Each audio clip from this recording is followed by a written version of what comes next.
আল্লাহ রাব্বুল আলামিন পৃথিবীর ভেতরে বান্দাকে নামাজের জন্য ডাকেন না। আল্লাহ রাব্বুল আলামিন মসজিদে বান্দাকে 5 বার ডাকেন তার সাথে কথা বলার কারণে।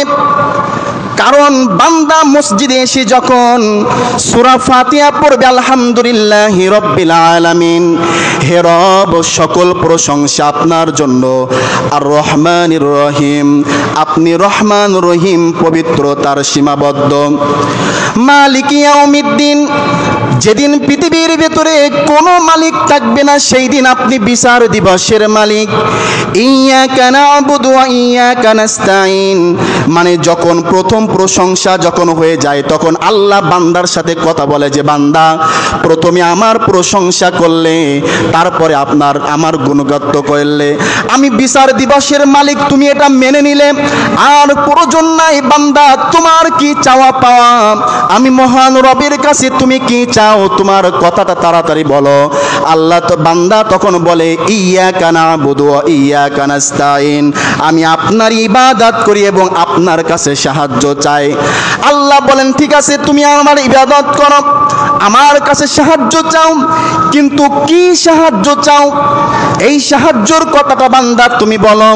বান্দা তখন বলে আল্লাহ ইহদিনাস সিরাতাল মুস্তাকিম, আপনি আমাকে সঠিক সরল পথ দেখান, যে পথ দেখালে আমি বান্দা পাপিষ্ঠ বান্দা জান্নাতের ভিতরে প্রবেশ করতে পারবো। সিরাতাল্লাযীনা আনআমতা আলাইহিম, যে পথ দিয়ে আপনার নবী রাসূল মুমিন বান্দা সাহাবীগণ চলে গিয়েছে ওই পথ আপনি আমাকে দেখান। গায়রিল মাগযুবি আলাইহিম ওয়ালাদ-দাল্লিন, ওই পথ আপনি আমাকে দেখিয়েন না যে পথের ভিতরে আপনার রহমত নাই, আপনার গজব নাজিল আছে। যে পথ দেখাইলে আমি জাহান্নামের ভিতরে প্রবেশ করব, যে পথ দেখাইলে আমি পাপিষ্ঠ বান্দা আরো পাপ করা শুরু করব, এই পথ আমাকে দেখায়েন না। তারপর আমরা বলি আমিন, যে আল্লাহ এতক্ষণ পর্যন্ত যত দোয়া করলাম আপনি দোয়াগুলোকে কবুল করে নিন। তাহলে বন্ধুগণ আমার, নামাজের ভিতরে আল্লাহ এবং বান্দার কথোপকথন হলো। আল্লাহ সেটা বলেন বান্দা মসজিদে আমি তোমাকে নামাজের জন্য ডাকি না, আমি আল্লাহ তোমার সাথে কথা বলার জন্য ডাকি। সারাটা রাত তুমি ঘুমিয়েছো 7 ঘন্টা 8 ঘন্টা, আমি মহান রবের সাথে তোমার কথা হয় না, তাড়াতাড়ি ফজরের সময় তুমি চলে আসো। মুয়াজ্জিন মসজিদে আজান দেয় আসসালাতু খায়রুম মিনান নাওম, ঘুম হইতে নামাজ উত্তম। বান্দা যখন নামাজ পড়তে আসবে আল্লাহ বলবেন বান্দা 7-8 ঘন্টা তোর সাথে আমার কথা হয় না, নামাজের জন্য ফজরের সময় চলে এসেছিস, তোর সাথে আমার কথা বলা শুরু হয়ে যায়।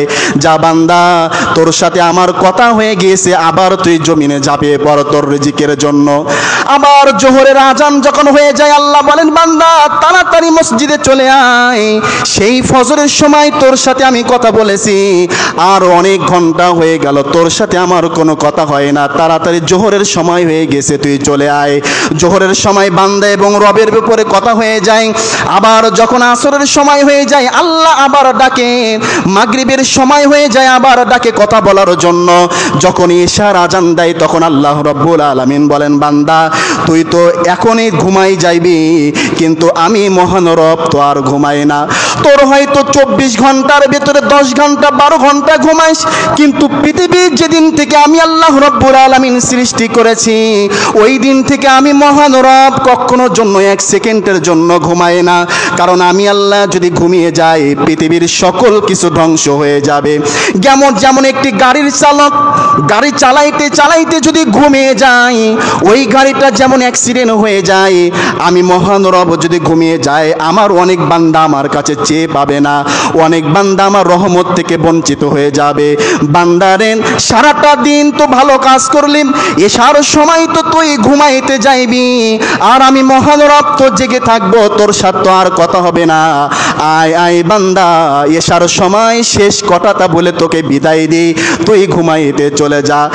আর তোর সাথে যদি আমার এটা শেষ কথা হয়ে যায়, রাতের ভিতরে যদি হায়াত শেষ হয়ে যায়, আর তো তোর সাথে আমার ফজরের সময় দেখা হবে না, ফজরের সময় তো আর তোর সাথে কথা বলতে পারবো না। কিন্তু কিয়ামতের দিবসে আমি মহান রব এতটুকু বলতে পারবো, আমার বান্দা মৃত্যুবরণ করেছে, কিন্তু আমি রবের সাথে শেষ কথা বলে মৃত্যুবরণ করেছে। সুবহানাল্লাহ। কত সুন্দর যে বান্দা নামাজের ভিতরে কথা বলে। আমরা কয়জন বান্দা আছি আল্লাহর সাথে কথা বলার জন্য সালাতে চলে আসি, আল্লাহর সাথে কথা বলার জন্য রাতের অন্ধকারে উঠে আল্লাহর সাথে কথা বলি। এটা আমরা 90% মানুষ কখনোর জন্য বলতে পারি না। কাজেই বন্ধুগণ আমার, আল্লাহ রাব্বুল আলামিনের কাছে আমাদেরকে উত্তম জান্নাত চাইতে হবে, যে জান্নাতের মাধ্যমে আমরা আল্লাহর নৈকট্য লাভ করতে পারবো, আল্লাহর রহমতের ছায়াতলে থাকতে পারবো।